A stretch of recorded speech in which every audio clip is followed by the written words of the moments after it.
रावलपिंडी से 17 किलोमीटर के फासले पर किला रवात वाक़ है।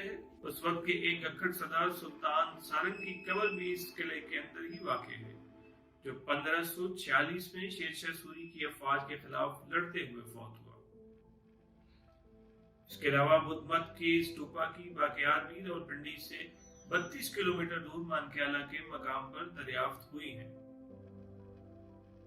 अलामात के मुताबिक गौतम बुद्ध ने भूखे शेरों को खिलाने के लिए अपने जिस्म के कुछ हिस्से यहाँ कुर्बान किए थे।